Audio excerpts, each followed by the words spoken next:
मास और वेट, आओ इन दोनों के बारे में बात करते हैं। वैसे तो आम जिंदगी में हम इन दोनों को एक ही चीज के लिए इस्तेमाल करते हैं, एक ही संदर्भ में इस्तेमाल करते हैं, लेकिन इसका मतलब ये नहीं कि ये दोनों चीजें सेम हो। इन दोनों के बीच में कुछ ना कुछ डिफरेंस है, फिजिक्स में तो एटलीस्ट। आओ इसके बारे में बात करते हैं। तो मास, अगर मैं नॉर्मली बोलूं तो मैं कहूंगा मास हो जाता है amount of matter contained in a body. अगर एक तुम बॉडी लो तो उसके अंदर कितनी चीजें हैं, कितनी मैटर प्रेजेंट है ना, उसे ही हम कह देंगे मास। तो उसे लिख लेते हैं, amount of matter in a body.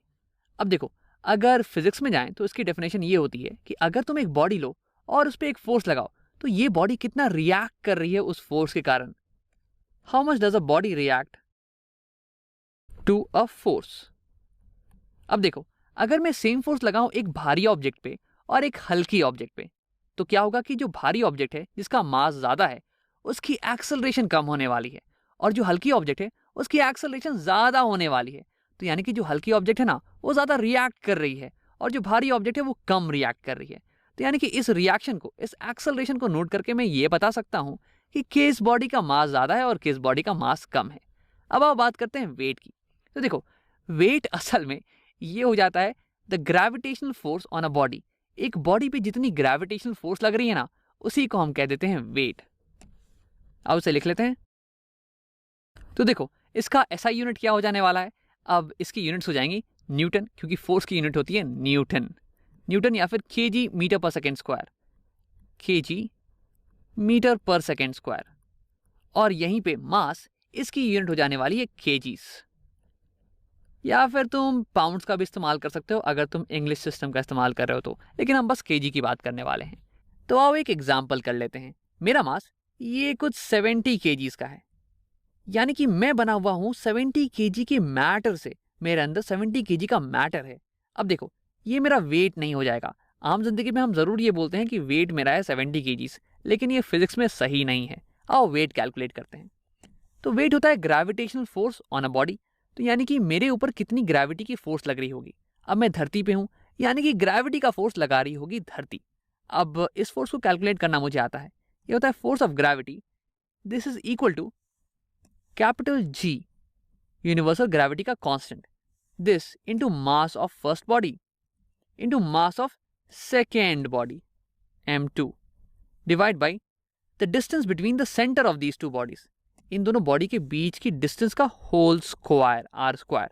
अब देखो, यहाँ पे पहली बॉडी, इसे हम धरती मान लेते हैं क्योंकि सब कुछ धरती पे हो रहा है ना, तो एक बॉडी तो होने वाली है धरती, धरती का मास। तो ये मैं लिखने वाला हूँ मास ऑफ अर्थ। अब अगर तुम इसे कैलकुलेट करो तो इसकी वैल्यू हमारे पास आ जाती है 9.8 मीटर पर सेकेंड स्क्वायर, और इसे हम डिनोट कर देते हैं एज छोटा जी, या फिर एक्सेलरेशन ड्यू टू ग्रेविटी, और इसकी वैल्यू आ जाती है कुछ 9.8 मीटर पर सेकेंड स्क्वायर। तो यानी कि मैं ग्रेविटी की फोर्स इसे कैलकुलेट करने के लिए लिखूंगा मास, जो कि मेरा मास है, जो कि 70 केजीज, इनटू इस पूरी चीज की वैल्यू जो कि आ रही है 9.8 मीटर पर सेकेंड स्क्वायर।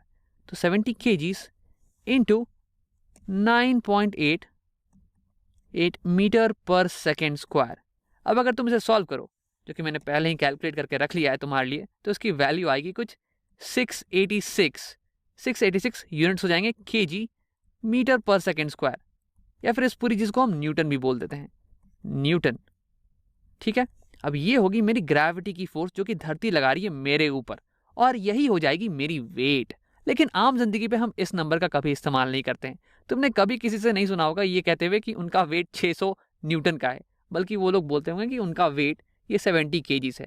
लेकिन देखो, फिजिक्स में इन दोनों चीज के बीच में बहुत बड़ा डिफरेंस होता है, इसलिए इन दोनों का स्पेशल ध्यान रखना। अब देखो, ये तो हो गया तुम्हारा वेट धरती के सरफेस के ऊपर। धरती तुम्हें इतने ग्रेविटेशनल फोर्स के साथ नीचे खींच रही है, इसलिए ये हो गया तुम्हारा वेट। लेकिन अगर तुम मून पे चले जाओगे तब तो ग्रेविटी की फोर्स बदल जाने वाली है, तो क्या तुम्हारा वेट भी बदलेगा? और तुम्हारे मास के साथ क्या होने वाला है? तो देखो, और पहले मास की बात करते हैं मून के ऊपर। तो अगर मैं मून के ऊपर चले जाऊं, फिर भी मेरे अंदर जो मैटर है ना, अमाउंट ऑफ मैटर, ये तो ना कम हुआ ना ये बढ़ा, ये मैटर तो सेम रहने वाला है। तो यानी कि मेरा मास ये कहीं नहीं बदल सकता है, ये पूरे यूनिवर्स में सेम रहने वाला है, एज लॉन्ग एज मेरे अंदर का मैटर ये नहीं कम हो नहीं बढ़े। लेकिन अब वेट की बात करते हैं। अब वेट तो हो गया फोर्स ऑफ ग्रेविटी। अब अगर मैं मून पे चले जाऊं और फिर ये फोर्स की वैल्यू कैलकुलेट करूं, तो देखो ये जी तो कांस्टेंट रहने वाला है, लेकिन ये अब एम की जगह पे आ जाएगा मास ऑफ मून, जो कि अलग है।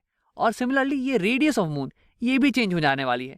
तो यानी कि ये पूरा नंबर बदल जाने वाला है, और इसलिए जो फोर्स ऑफ ग्रेविटी है ये अलग आएगी, यानी कि वेट ऑन मून ये भी अलग आने वाली है। तो इसे कैलकुलेट कर लेते हैं।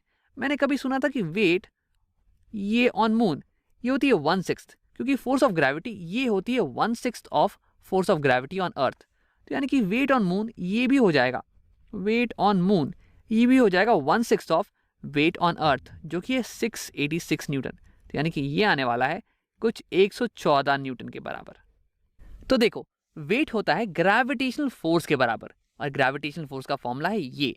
अब अगर ग्रेविटी का फोर्स ये अलग लग रहा हो बॉडी पे, तो यानी कि उसकी वेट भी बदल चुकी है। अब यानी कि तुम अगर किसी और प्लैनेट पे चले जाओ तो जाहिर सी बात है ग्रेविटी का फोर्स ये कुछ अलग लगेगा, तो यानी कि तुम्हारी वेट भी बदल जाएगी।